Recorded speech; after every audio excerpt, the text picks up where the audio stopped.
Hello, ladies and gentlemen, and welcome again to Syriana Analysis. I'm your host, Kevork Almassian. Thank you very much for tuning in to today's live streaming, guys. I appreciate you all, whether you're watching me on Facebook, on YouTube, on Rumble, and on X. Sometimes I'm as a political commentator or an analyst or an expert in geopolitics. I try to always put my emotions aside in order to bring the best quality news and analysis for you, right? This is my job. This is what I try and tend to do because my main goal is to spread awareness about these difficult situations around the world. However, I'm also a human being, and what I'm watching in Gaza since 7 to 8 months is beyond beyond heartbreaking. I watch the video and I sit like this alone, and I say, what am I going to write about this? What am I going to say about this? What am I even supposed to say? And what can you say to stop it? And how much awareness can you raise for the people to actually do something about it? And how much pressure people have to exert on the politicians in the West to stop this carnage, right? Those are serious questions. And unfortunately, since 8 months till today, we haven't seen anything but bloodshed. And that's why I'm wearing red today, because yesterday the videos that I watched horrified me. Like always, I think like I've been into this business since 2011, and I watched, believe me, countless of videos of people killing each other, executions, beheadings, decapitation, slaughtering, and all these things.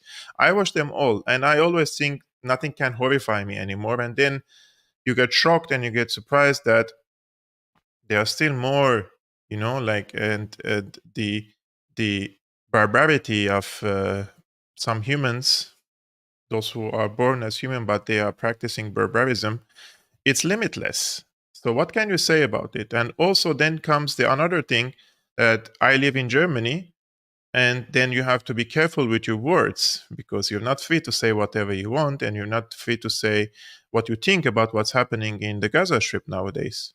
And I know examples of people who have received letters from the police, whose homes were like their doors were broken, and the police invaded into their apartments, stormed into their apartments, and confiscated their electronics because they wrote something about the Gaza Strip, and they called for, or they drew parallels between what's happening in the Gaza Strip with history. And you know what I'm talking about, right?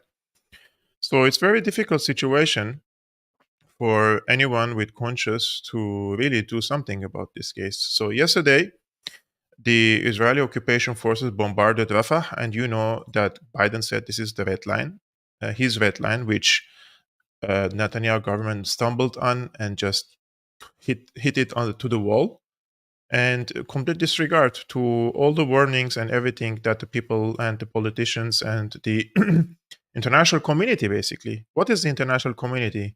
The vast majority of the countries around the world, the governments around the world, are asking Israel to stop this. Only a few countries who object this, and those countries are, some of them are in the what is called the rules-based order people, right? The vast majority of the people around the world are on the side of Palestine, and they're disgusted by what Israel is doing. And despite that, Israel yesterday, they bombed tents in a camp in Rafah, and they killed 40 Palestinians, including women and children. And this attack came on the camp called Tel Sultan, after the Israeli forces bombed shelters housing displaced Palestinians in other areas, including Jabalia, Nusayrat, and Gaza City, killing at least 160. So yesterday, Israeli occupation forces killed 160 civilians in Gaza. 40 of them were in Rafah, where it is called, supposedly called, a safe place for the Palestinians. And this is the place where the Israeli occupation forces asked the people to flee, because they said this is the free zone, this is the safe zone, go there. And once they're there, now they're bombing it. Why? I know why. I know the answer why. So I prepared a short video today. I'm going to post either tonight at 8 p.m. Central European Time or tomorrow at 8 p.m. Central European Time. It depends on when I will be able to finish the video editing and the video processing of this video. It's a short video, like 3 minutes video about this particular case. And I'm going to tell you exactly what Israeli forces are doing there. Take a look. Only days after the additional provisional measures ordered by the ICJ against Israel to stop its onslaught against the defenseless Palestinians in Rafah, and only days after the ICC's application for arrest warrants against Netanyahu and Gallant, Israeli occupation forces received the order from their leadership to continue the carnage and the onslaught against the Palestinians in Rafah, which is called the last safe place in the Gaza Strip.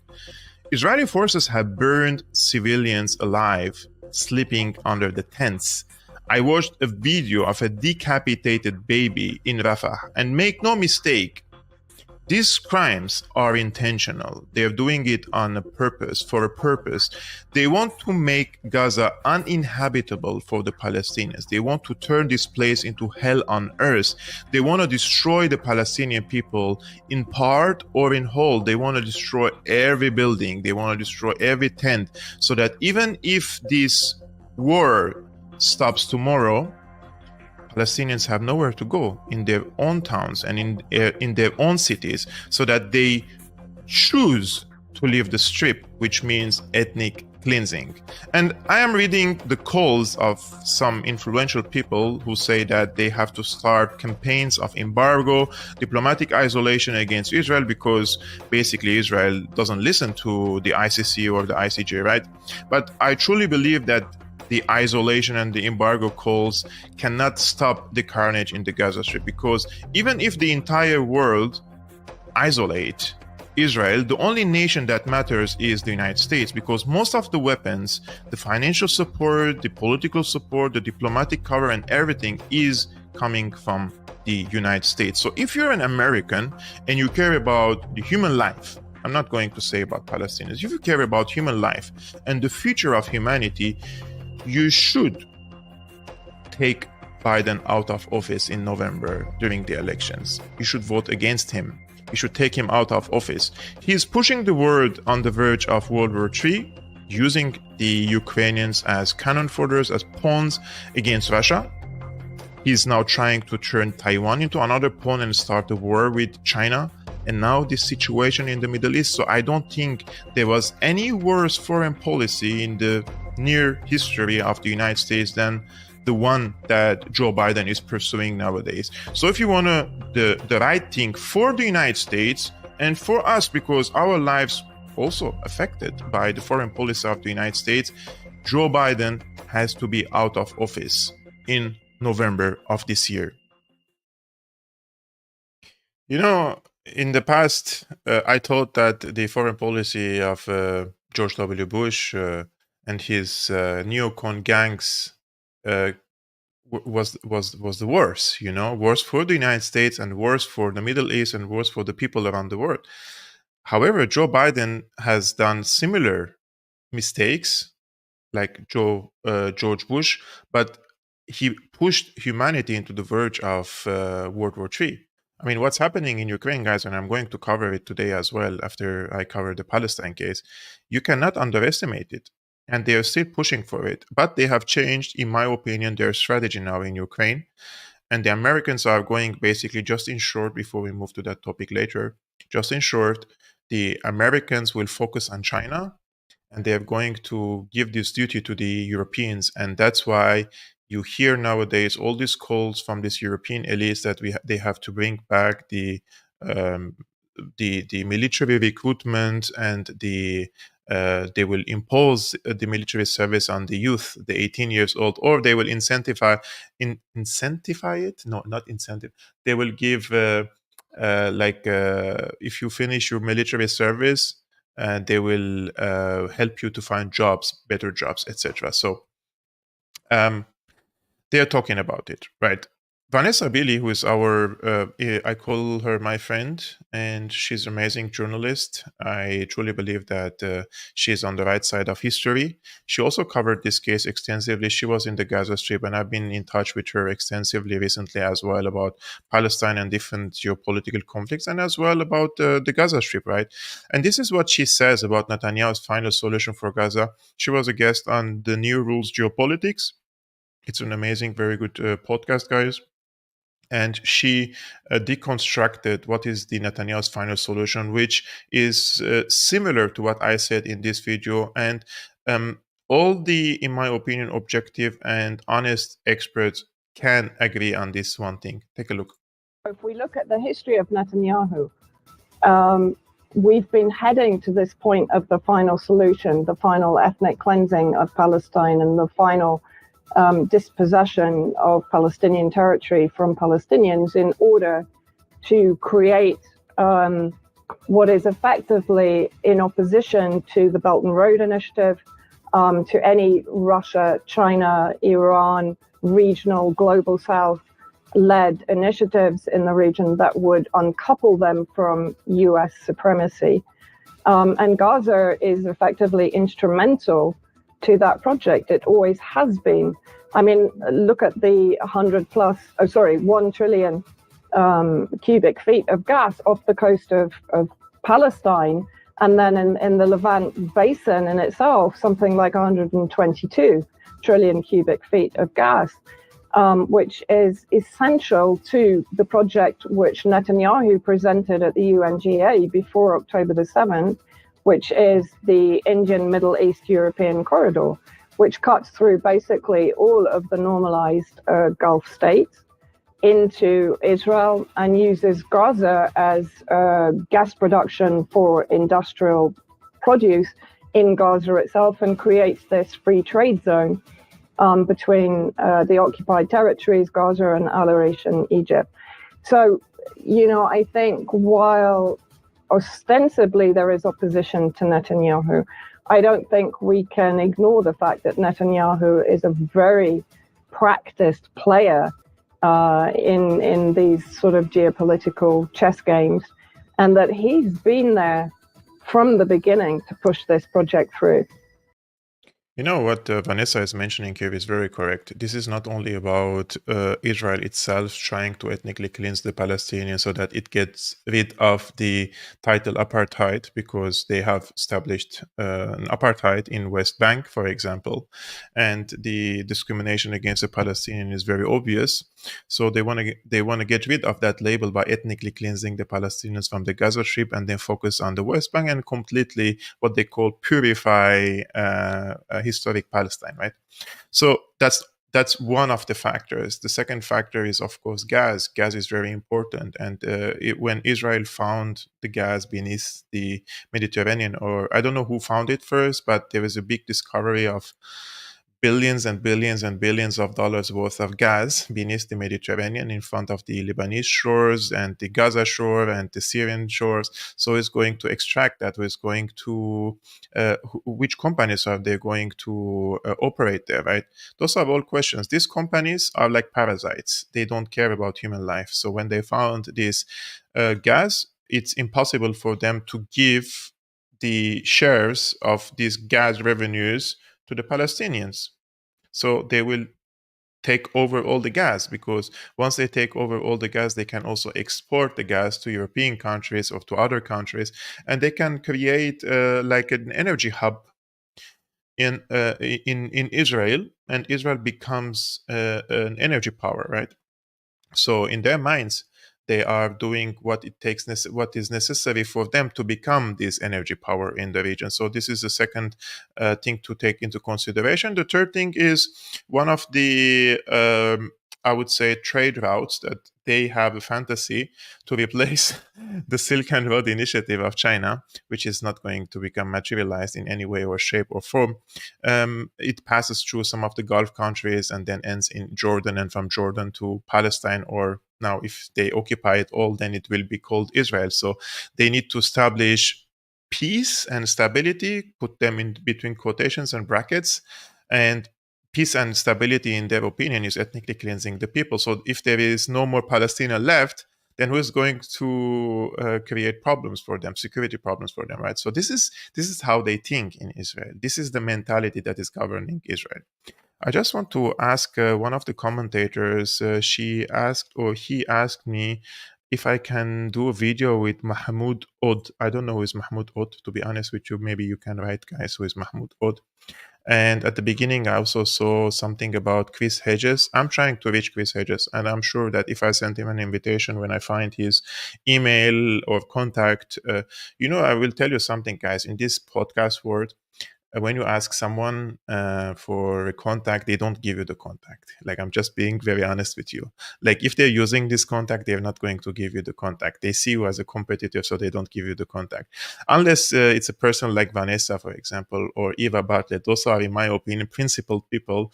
When I ask them if they have a contact, and I ask them to just give it to me. They don't see me as a competitor because they are doing this for a cause, for a principle that they believe in. Others, they don't do that. I mean, some people also ask me for my contacts. I ask the contact himself or herself if he wants to, and I actually help. I don't mind giving the contacts to some people if the contact gives me the green light. Anyways, just for you to know. So this situation in Gaza, guys, it doesn't only involve Israel, but also involves the United States. And the United States wants to keep its hegemonic status over the region through having this supremacy over the geopolitical situation, but also the energy situation. So geoeconomic situation is very important for the United States. So the Americans are heavily embedded in this. And today I was reading a research by Dr. Andreas Krieg. I think he's German. I'm not sure 100%. But his research it comes from a position that the Americans lost their leadership in the region, and the region needs American leadership. So he's coming from a position that when the Americans had an upper hand over the region was more stable, more secure, etc., which I totally disagree with him. So I sent him a message on X, Twitter, and I said, I just read your research and I respectfully disagree with you, and I would like to invite you to a civilized discussion on my YouTube channel. And he accepted. He's on a vacation now, but when he comes back, he sent me his email. I will send him an email, and we will just have a civilized discussion why he thinks that America has to have a leading role in the region, and why I think America has to withdraw from the region. Right? I'm an indigenous to the region, I would argue. And I truly believe that the Americans should just pull their hands from the region and allow these countries in the region to fail and learn from their failures, and be able to, because failure gives you experience, and when you have this experience, you will find your model and the formula for your regional order and regional stability. And as long as you give the Americans and any other party the opportunity to intervene and meddle and lead the regional order, then you will be just a subordinate, right? So I totally disagree with him on this, but I have read his research and I summarize it for you guys. I've been reading it since in the morning to summarize it to you, and he's arguing for American leadership in the region. So just keep in mind while you are reading it. And just to understand the context, right? It's important. So this is the article called "The War in Gaza: The Decline of U.S. Leadership." Right. So Andreas Krieg, he says, in the post-Gulf War Middle East, it was America's unipolar moment that shaped a regional order in the 1990s. I will maybe do it like this. I think it's better like this, right? Yeah, so that you can see it all. So, in the post-Gulf War Middle East, it was America's unipolar moment that shaped a regional order in the 1990s that laid out the ground rules governing relations among its key players. With the US as the only superpower among several major powers, Washington was seen as the regional hegemon with the most credible coercive and convening power, underwriting a structure in the region that could guarantee a sense of stability. The US-led war against Saddam Hussein in 2003 fundamentally changed that. On a short-sighted ideological crusade, the George W. Bush administration ignored international law and common sense to turn this order into its head, destroying not just the Saddam regime, but the Iraqi state. I'm going to come back, guys, and comment on these arguments and opinions. I have my personal opinion, which I disagree with him. In the aftermath of the Arab Spring, with Arabs having to deal with insecurity and instability at home, Palestine was imagined featuring far less prominently in the Arab psyche. In absence of US policy and leadership towards the region and the issue of the Israeli-Palestinian conflict in particular, the Trump administration was happy it could delegate this issue to regional players. Like the rest of U.S.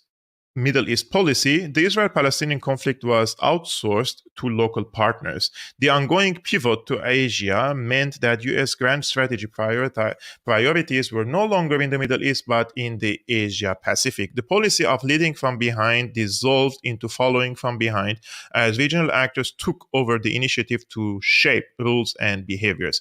With Israel, the situation remained much the same. Consecutive Netanyahu governments pivoted further to the far right, actively undermining U.S. grand strategic principles of two-state solution, empowering the illegal settlement movement and dehumanizing Palestinians living under Israeli occupation. It is against this backdrop that Hamas engaged in the most atrocious attack on Israeli soil in its history. Meant as an act of reflexive control, Hamas deliberately targeted the psychological center of gravity of both Israel and the United States, providing the far-right Israeli government with a pretext so severe that it had to overreact. He's giving Israel, justifications. When you say it had to overreact, I totally disagree. Hamas provided the religious fundamentalists in Netanyahu's government with the excuse they needed to rally the country around under the banner of vengeance to advance their fantasies of removing not just Hamas but also Gazans from the Strip. The IDF was sent in to annihilate Hamas with a strategic vacuum devoid of any political solution to the root cause of the problem, occupation. I agree with him. Hamas imposed a war on Israel which was to become all about whose story wins, not whose army wins. That's true. The lack of moral leadership displayed by an ostensibly progressive democratic administration became ever more apparent as humanitarian aid became increasingly weaponized by Israel. As an AI-empowered mass assassination factory was unleashed on the Gazans, the Biden administration upheld Israel's right to self-defense, even as civilian casualties started to mount and Israeli targeting protocols started to emerge that deliberately ignored the fundamental legal principles of civilian immunity. Washington mantra-like echoed Netanyahu's talking points. Biden administration officials affirmed for months Israel did everything it can to protect civilians, even though evidence suggested otherwise. The message to the 400 million Arabs in the region was the lives of 7 million Israelis are worth more. True. Looking back at Mediterranean politics 5, Western messaging vis-a-vis Russia over Ukraine, it took as if the lives of white Europeans were worth more than of Palestinians. As a consequence, U.S. soft power in the region has probably taken the worst hit since the invasion of Iraq in 2003. Beyond the loss of normative power, the Biden administration showed a lack of coercive power as well. Despite a change of American discourse on the war by early 2024, Netanyahu continued to blatantly ignore Biden's half-hearted pleas to be more considerate. U.S. calls for Israeli restraint didn't have an impact on the conduct of the war. Calls by the U.S. for Israel to come to the negotiation table were only responded to by Netanyahu when it served his own interests. The fact that the United States had to engage in performative foreign and security policy by dropping aid into Gaza, a territory besieged by Israel, whose war is largely funded by the United States, shows the importance of U.S. power projection in the region. It is this evident weakness in the U.S. position that undermines credibility into an order that the U.S. once underwrote in the region. Taken together with the collapse of moral leadership, America's ability to build consensus has been equally impaired. So he's coming from a position that the world needs more U.S. leadership, right? And I totally disagree with this, because once the Americans went into war in Iraq and completely against international law, they have broken the most important principle in international law, and that is you cannot wage a war of aggression against another country that hasn't attacked you, doesn't pose any security threat against you. So you cannot say this is a preventive or this is a preemptive attack, for example. There was no danger against Americans, so it's not a preemptive. So they said it's a preventive attack. So they created this new term called preventive attack. The Americans, in my opinion, what misses in this research is that American establishment, the military-industrial complex found that wars are very profitable for them, right? And they knew it already. But when they reached to peak power, they capitalized on it and they invested more into the military to make more profits. So more wars means more profits. It's not like they have made a mistake, a miscalculation. They wanted to go to wars. They wanted to fund regime change wars. They wanted to go into and wage hybrid warfare and covert operations and regime change wars and funding civil wars, triggering color revolutions here and there. They've been playing this dirty game for a quite long time. And the only thing that differs 2024, 2023 from 2020 from 2003 is the strength of the United States. The United States is not as strong as it used to be in 2003. And even if they want to lead and reestablish their hegemony over the region, they cannot do that. This is what misses in this research, that the United States is not in its peak of power, and they are now overstretched around the world, and their priorities is correct with his assessment that their priorities is now in Asia Pacific, right? And they want to pivot to East Asia because they want to contain China's rise, because they see China as an existential threat and this and that. Yeah. So what could they do in the Middle East? They wanted to give some of their partners the leading role so that the Americans can lead from the behind, right? From the back door. But these players in the region, like Saudi Arabia and the UAE, they found themselves in a situation that they see that the Americans do not have the upper hand in the region. And two, they see that the American presence in the region is actually endangering their own national security in the region. Americans have pushed the Saudis and the Emiratis into a very bloody war in Yemen, and they didn't come to protect their ally, and their equipment and their militaries couldn't protect Saudi Arabia's gas companies, oil fuel companies when the Yemenis were attacking them. So they found out that, look, we want to deal with you, but your presence is posing a danger and a security threat for us, right? And they see that once the Americans started leading from the back door, the Russians and the Chinese started whispering into the ears of these regional players that we want to deal with you, we want to make business with you, we want to grow together with you. And the Saudis and the Emiratis and other regional powers, Iranians of course, they see that, look, I mean, objectively speaking, the United States is a shrinking power, and the Chinese are going to become the next superpower, whether you like it or not. I mean, the two poles of the in the multipolar world that is in the making is China, Russia, and the United States, right? And the other partners in the BRICS and the Shanghai Cooperation Organization, for example, CSTO and others, they are, of course, part of a multipolar world, but they're going to have I don't want to use the backseat, but they are going to integrate their economies and their infrastructure into extent with China and Russia that when these two powers become superpowers in this multipolar world, they will also bear the fruits of the and the benefits of these two powers becoming these superpowers in the multipolar world. Unlike the United States, when they saw that their absolute hegemony is in jeopardy, they destroyed their allies.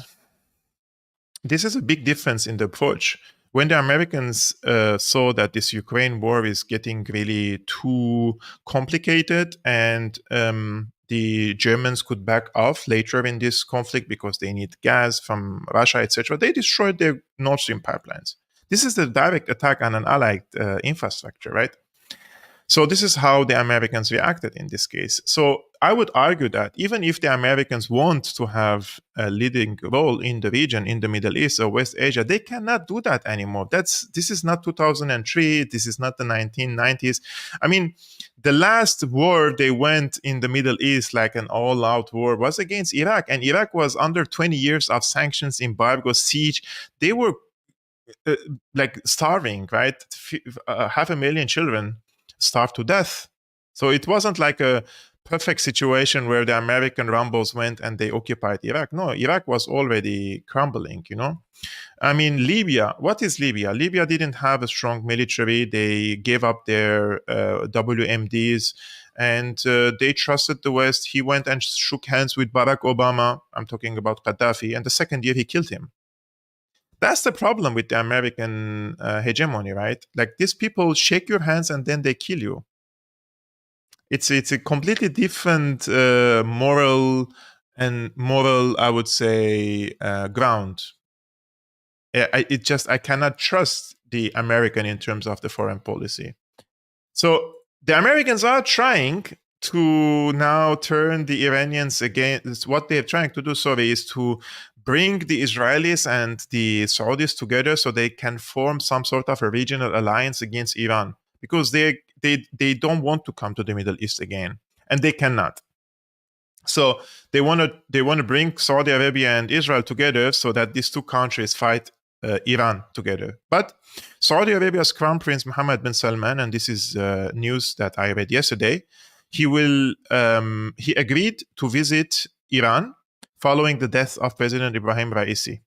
So he will pay his first state visit to Iran. This marks the first potential visit by a Saudi royal to Tehran in over 2 decades, signaling another step towards warming following an agreement between the two countries backed and negotiated by China, and the reopening of their respective embassies in Tehran and Riyadh following a year of detente between the two governments. So imagine the difference between the mentality of the Americans and the Chinese. What the Chinese did, basically, they brought these two foes together and they made a deal between them.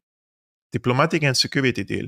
The Americans are now trying to, look, MBS, let's make a deal with Israel and then you both form an alliance against Iran. They're just turning countries against each other. And this is why I think the Americans, the region doesn't need more American leadership, because this American leadership is based on a divide and conquer and turn neighbors against each other so that they keep their hegemony over the region and sell weapons, basically. This is how they see the people of the region. But I'm happy that MBS is not falling for that trap that he fell in Yemen and went into war against the Ansarullah movement and basically failed and spent tens of billions there for nothing. And the Americans didn't come for help for MBS, right? That's the bitter truth about this case.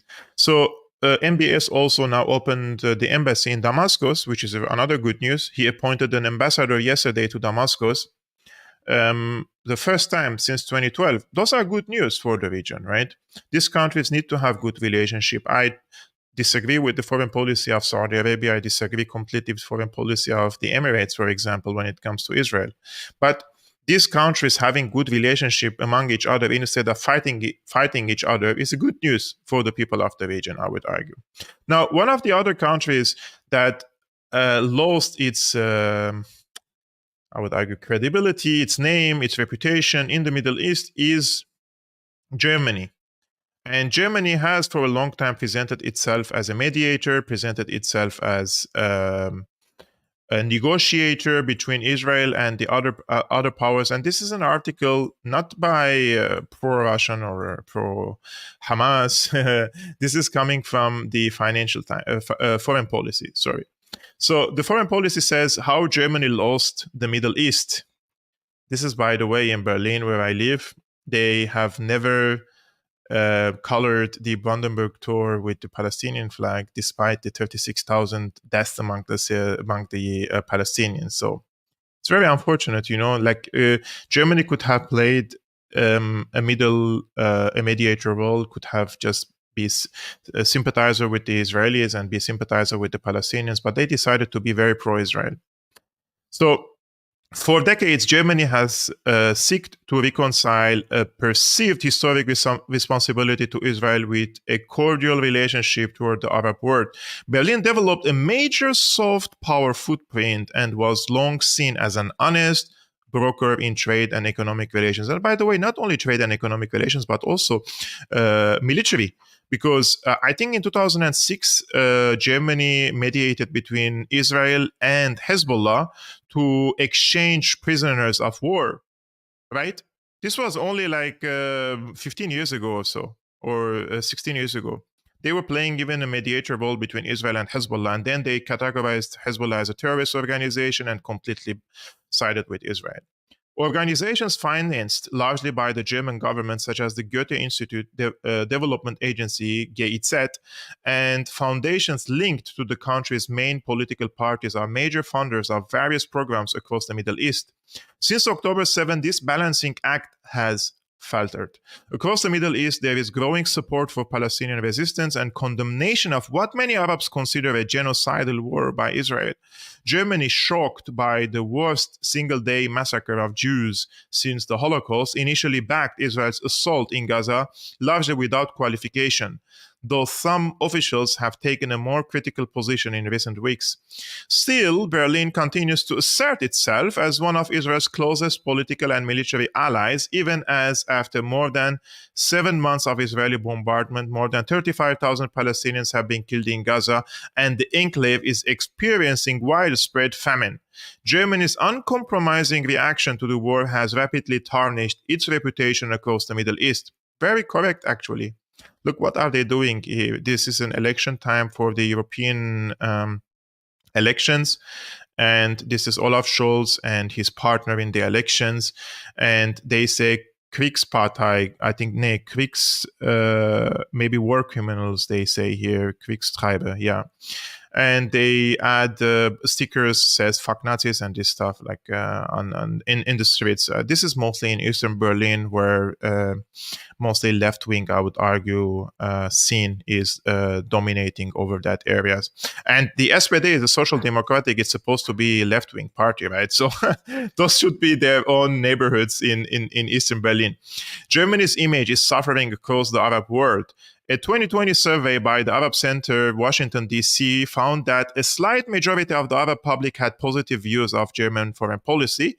This January in 2024, by contrast, a poll of residents of 16 Arab countries published by the Doha Institute showed that 75% of respondents had a negative opinion of the country's stance on the Israel-Hamas war. Like 75%, not even 60 or slight majority. It's a vast majority. Positive impressions of Germany had long dominated in the Middle East. The country was associated with fast cars, high-tech products, and friendly tourists. Now China is replacing all these sectors, unfortunately for the Germans. The German government refused to take part in the Iraq war and welcomed more than 1 million Syrian refugees in 2015 and 2016. Berlin, home to Europe's largest Palestinian diaspora, has become a hub for Arab culture and intellectual life. Germany also lacks the direct colonial legacy in the Middle East that still feeds regional distrust of powers such as France and the United Kingdom. Very correct. 5 days after October 7, in a speech that established Germany's tone towards the nascent Israel-Hamas war, Chancellor Olaf Scholz told the Bundestag that, quote, "In this moment, there is only one place for Germany, the place by Israel's side," quote ended. By November 2023, Germany had licensed a nearly tenfold increase in arms exports to Israel, becoming the second biggest arms supplier to the country since the war started after the United States. That's why Nicaragua took Germany to the ICJ, accusing Germany of being complicit with Israel in its alleged genocide in Gaza. And I say alleged because this is what the file says, and the ICJ still considers it an alleged until they prove it. As public figures in Germany expressed solidarity with Israel, police cracked down on pro-Palestinian demonstrations. I've seen that with my own eyes, guys. And I have even footage for it. I would not post, I would not put myself in a jeopardy, as I mentioned, but I go to pro-Palestinian demonstrations to see what's happening. And they are using brutal force against the Palestinians, especially to the weaker elements among the demonstrators. Like they see a woman and they just brutalize her so that they trigger a reaction from some male demonstrators or men, so that the police has now the justification to suppress the demonstration. So they violently dispersed them, banning them on grounds of anti-Semitism. Artists and intellectuals who are critical of Israel, including Jews and Arabs, have warned of a wave of silencing across German society. Many have seen awards and funding revoked or events cancelled. This change in public opinion is unlikely to affect Germany's political or economic relations with Arab states, yet it has the potential to undercut Berlin's soft power in the region. It already did. It's done. Germany doesn't have any soft power anymore over the region, over the Middle East. Germany's hardline position on the Israel-Hamas war has jeopardized their work with local partners and communities, damaging trust and credibility that have taken years or decades to develop. I completely agree, unfortunately. What can I say? I mean, this is what they decided to do. And when the Israeli ambassador in Jerusalem, he went to, I think, West Bank, or he was working in some Palestinian neighborhood in Jerusalem. He was in the Birzeit University, and he was visiting West Bank's Palestine Museum. And the demonstrators, Palestinian demonstrators, encountered him. And this is the ambassador of Germany running for being confronted by Palestinian demonstrators and protesters. And check what they did with him. تم طرد السفير الألماني من الجامعة. أيوه وحوش الشباب. يلا الجامعة أرخص منك اللي دخلك برا كسروها. Yeah, they broke the car and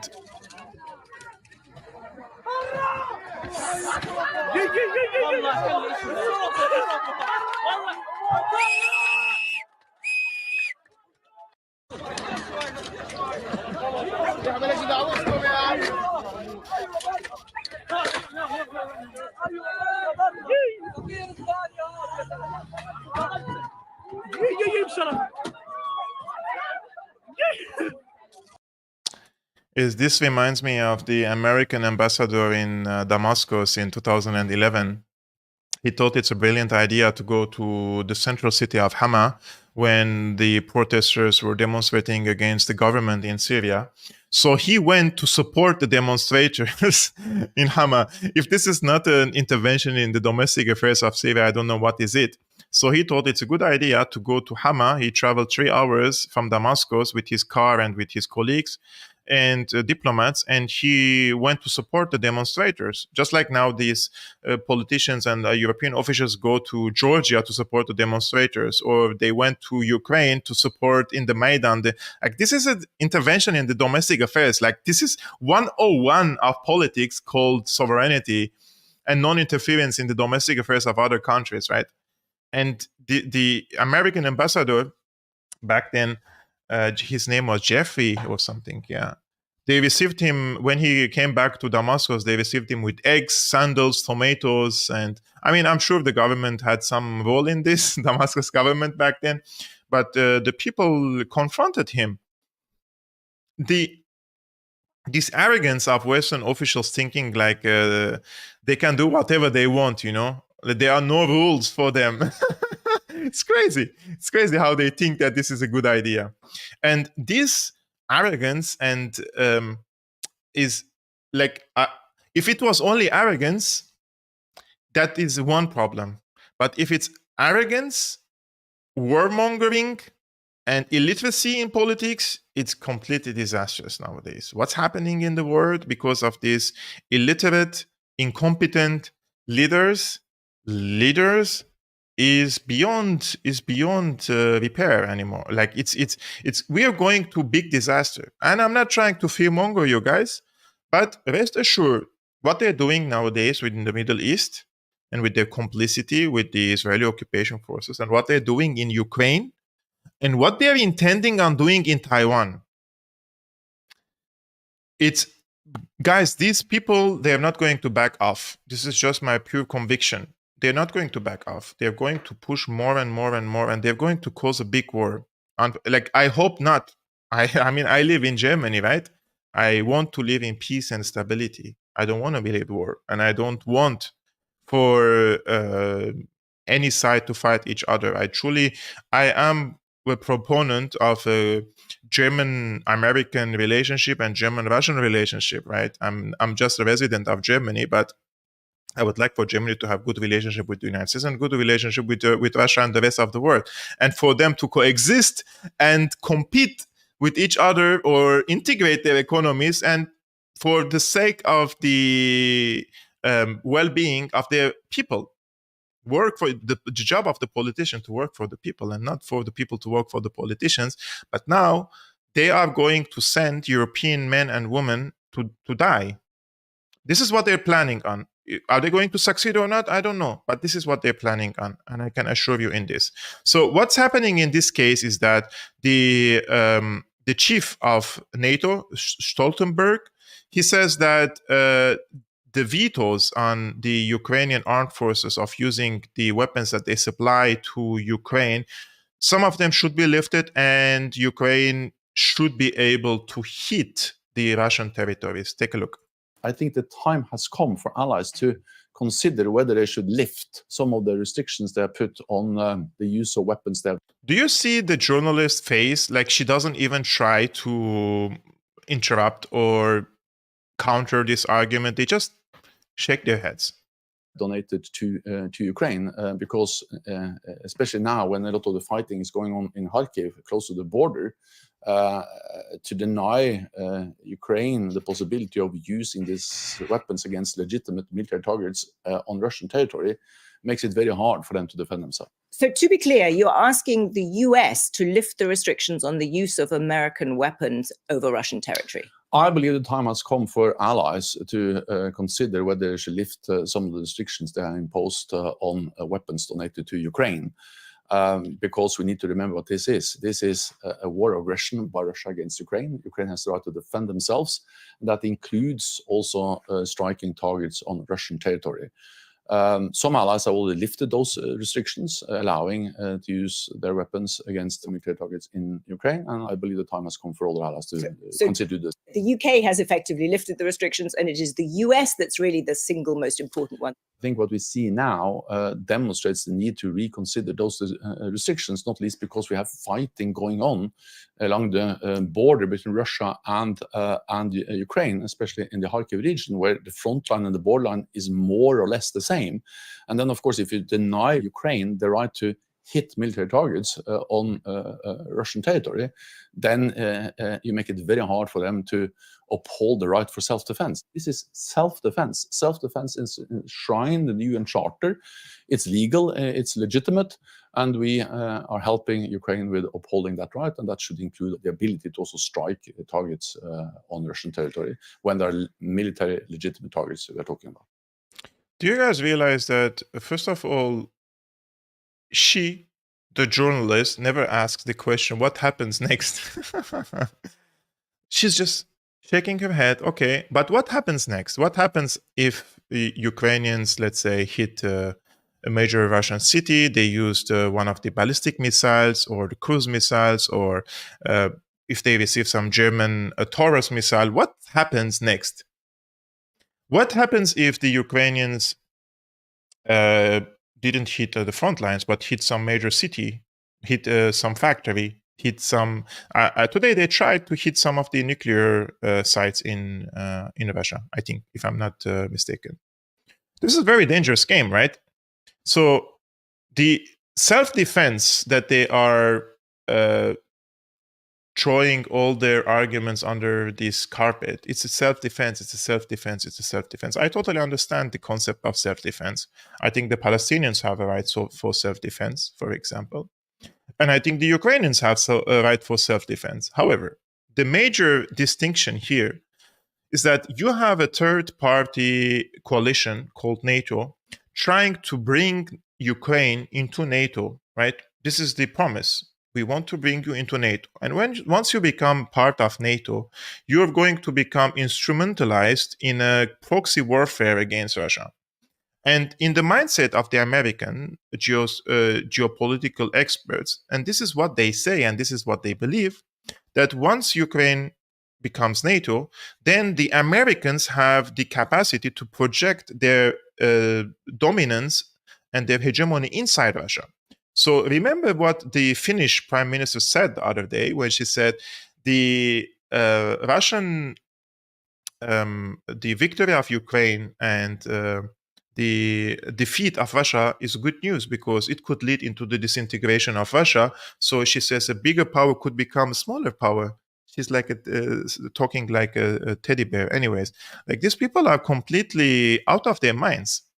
Like they're already giving all the justifications Russia needs to strike back because they're telling their project and their strategy.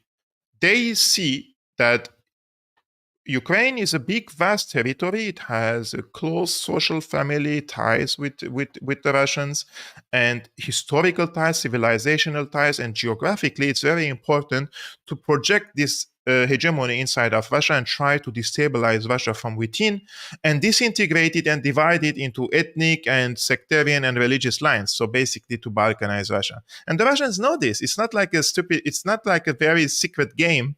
It's a very known game. So they invaded Ukraine. So make it make sense now.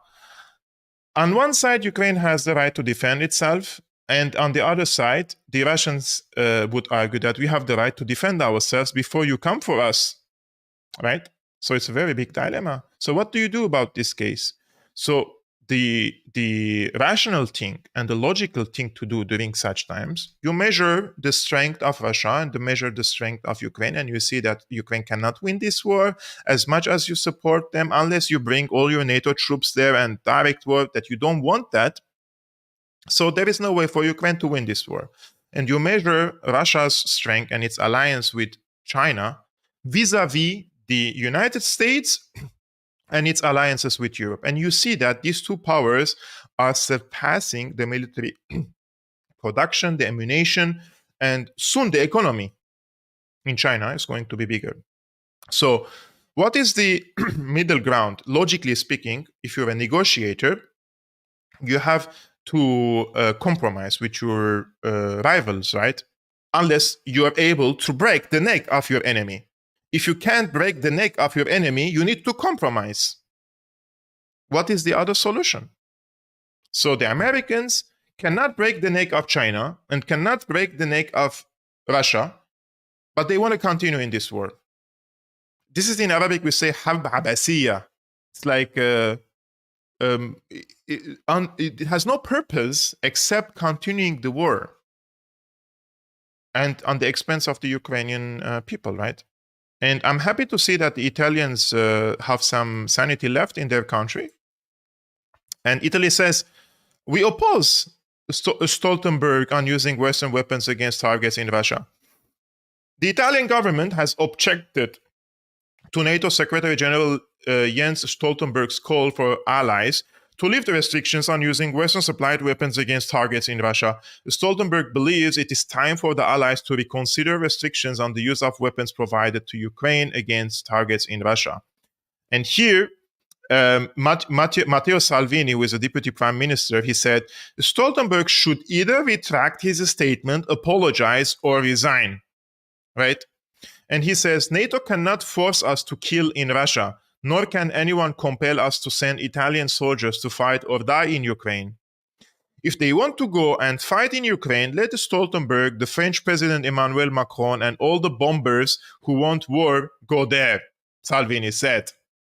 While reaffirming support for Ukraine, the defense minister Crosetto emphasized the need to leave open the possibility of negotiating an immediate truce and initiating peace talks in the coming months. This is just my opinion, right? And I'm called a Kremlin and the pro-Putinist and the the Putin apologist the other day. Somebody was calling me on Twitter. This is exactly my point. This is the Italian government's point. On Sunday, Italian Prime Minister Giorgia Meloni also responded to Stoltenberg's remarks, expressing confusion over his statement. I don't understand why Stoltenberg would say such a thing, Meloni said. I agree that NATO must remain firm and show no signs of weakness. There have been many questionable statements, including from Macron. I advise greater caution, she said. Yeah, I also advise greater caution in this regard, because nobody wants to die in this stupid proxy war, because some arrogant people with obsession of power cannot see the changes in the polarity and in the balance of power around the world, and they cannot accept the fact that they have now partners in these in managing the world, basically, right? So Stoltenberg in the past, if you remember, guys, he said that it's not a question of if Ukraine is going to join NATO. He said when. The question is when Ukraine is going to join NATO. And this was only in February 2024. So he said the question is not if, but when. And when I show you so I'm showing you what this side says and what the other side says, because they're hiding you the reactions of the Russian side, for example. And how would the American and the European people understand what the Russians think or the Chinese think if you close their TV channels and they ban them from operating and sending their signals and their channels and their platforms? Nobody knows what they're speaking of. But Putin, this was only, I think, 1 week or 2 weeks before the Russian offensive on Ukraine. He was asked if Ukraine joins NATO, what could happen next if Ukraine joins NATO? So if I want to understand what could happen next, maybe it's a good idea to listen to the president of Russia, who is the chief of the military, right? So what does Putin say in this regard? I will show you what does Putin say if Ukraine joins NATO. What could be the reaction of Russia, right? Take a look.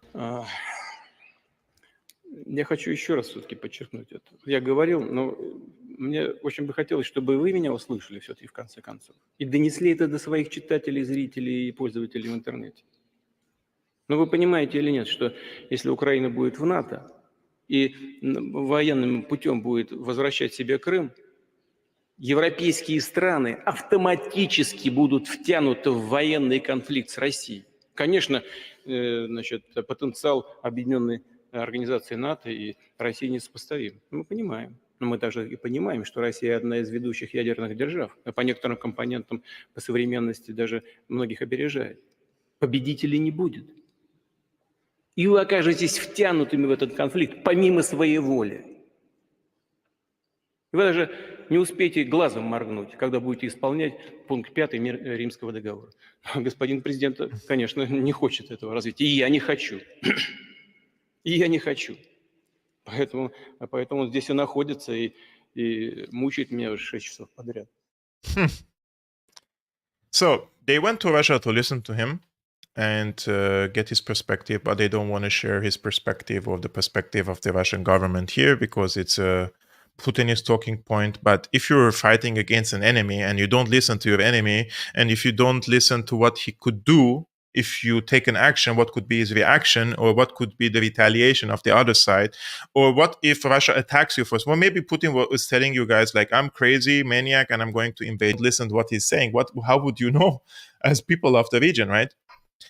So I truly believe that what's happening now with Ukraine, the Americans came to the conclusion that American deep state came to the conclusion that they cannot win this war against Russia, but they cannot allow Russia to win this war decisively. So what they're going basically is to diversify the efforts. They want to focus on China. They want to focus on Taiwan. And you see that what the Chinese are doing there, they are surrounding now the Taiwanese, the Taiwan island. I don't know if I have to call it an island, but it's an island. They have conducted military drills, very serious ones. They're sending a signal to the United States, etc. Because the Americans are trying to advocate and encourage separatist movements inside of Taiwan. Although the Americans, in their own foreign policy objectives and in their foreign policy, let's say, points, the headlines, they consider Taiwan part of China. One China policy, right? The UN considers Taiwan part of China. But the Americans are trying to change that, like through hybrid warfare, covert operations, convincing the politicians there to seek separatist tendencies and call for a referendum to separate from China, etc., etc. And the Chinese are very frustrated of it. And the Americans are the ones behind this, right?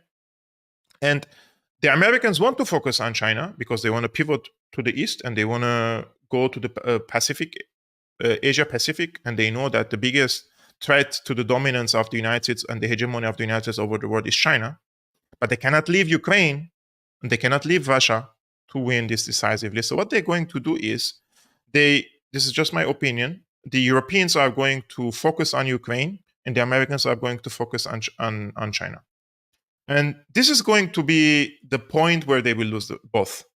They're not going to win neither in Ukraine nor in Taiwan. Just my humble opinion. I could be wrong. And that's why we see an increasing number of European officials speaking about representing or presenting a new recruitment to the military, or asking the 18 years olds to serve in the military, right? And this has started in the UK, and rest assured, guys, this is going to come to all other European countries soon. This rhetoric, this language, it's just a copy paste. It will happen in all the European countries. So Rishi Sunak doubles down on national service plan as Tory discontent mounts.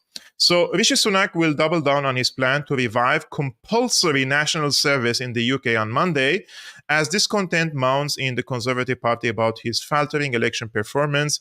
As the first full week of the campaign begins, the Prime Minister will urge bosses to give priority to job applicants who have served time in the military. So if you go to the military, you will have a priority in the job opportunities later after your service. So they are incentivizing. What was the name? Like, sometimes I completely incentivise. Yeah, incentivize. So they're giving incentives to the people to go to the military. But his bold national service plan has caused concern in the armed forces amid fears it could impose a strain on the military. So this is the real point of this, right? And nobody is speaking about this case. They want to reintroduce military service in their own countries because they want to get ready if there is anything happens in Ukraine that they need to send militaries, Britain, France, Germany. I'm sure these three countries are considering it. I don't think Hungary will do that. I don't think Romania will do that. I don't think Czech Republic will do that. Poland, maybe.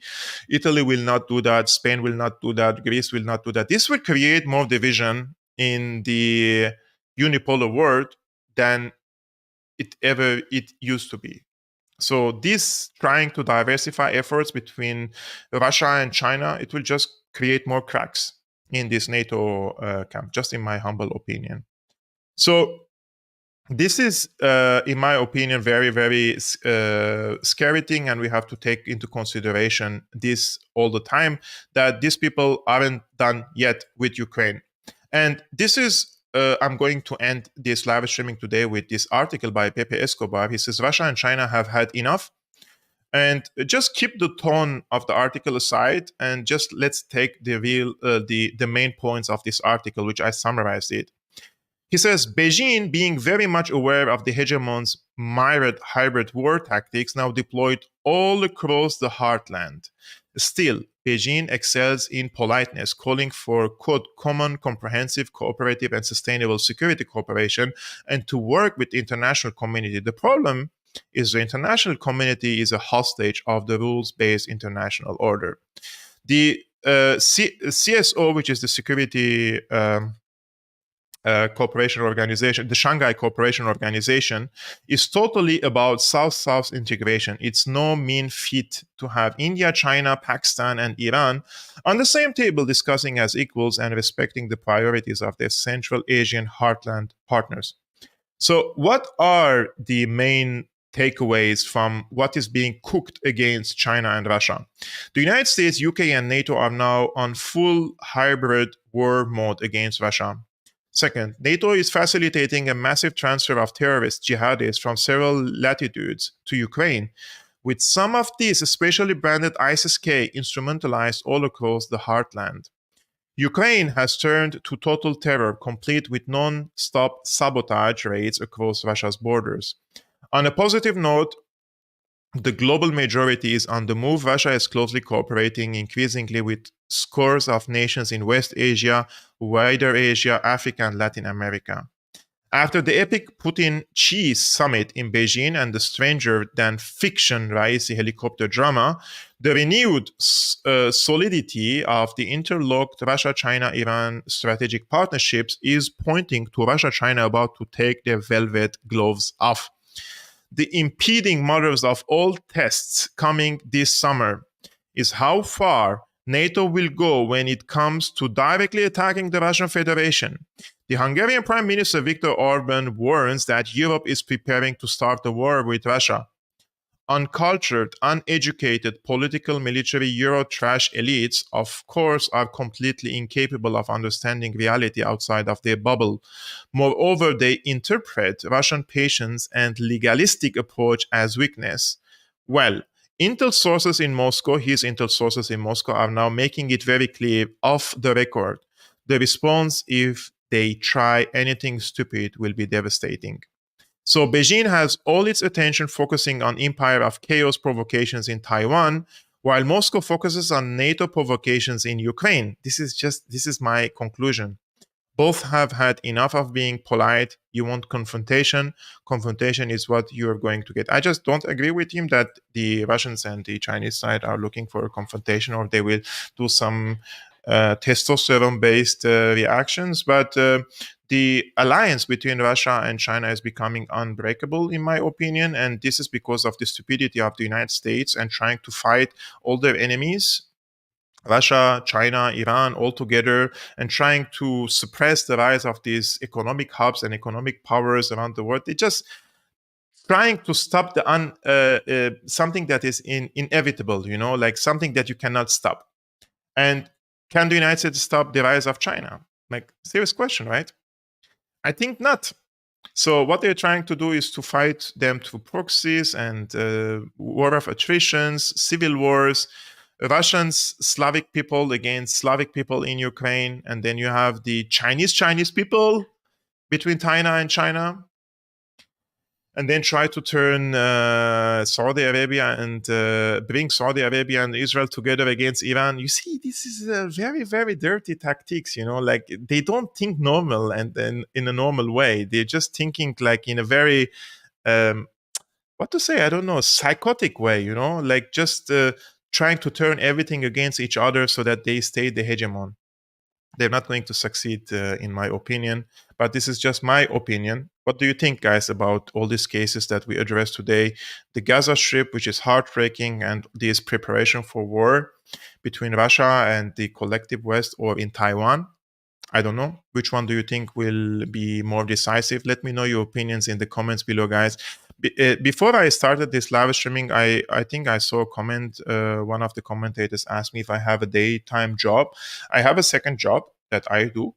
That's why I always encourage you guys to support my channel if you can, of course, and that's the best way to do it is either via Patreon, or you can become a premium member of YouTube, or there are different means in the description below. You can check it, but on Patreon is scrolling now on the screen, patreon.com/Syriana Analysis, and once I become like financially stable, let's say, to sustain my life, then of course I will leave the other job and just focus on my work. But for now, I try to present and bring the qualitative work to you. I do so much reading from early morning, like let's start at 9 reading and till 3-4 preparing this live streaming. I do it everything by myself, the preparation, the live streaming, as you can see, and also when I want to host guests, I contact them. So it's a really lots of job, sometimes people think like if you become, of course I'm very happy with what I do, because I really like what I do and presenting my knowledge and to the other people, my humble experience to the other people, and I truly like what I do. But it's not like something you say, oh, it's an easy job. No, it's not an easy job. It's like a 9-to-5 job, but you're by yourself, and you have to motivate yourself and become very disciplined with your life to be able to present almost daily, right? Between Monday to Friday, 5 days per week. So it's not really something, I would say, an easy thing to do. But if you can, and if you want to support, as I mentioned, the means are in the description below. I will try to invite Chris Hedges, as I promised you, and others. Let's see how things go. I will come to you guys tomorrow, of course, 5 p.m. Central European Time, 11 a.m. Eastern American Time. Peace be upon you, upon your families, and I will see you tomorrow. Salam.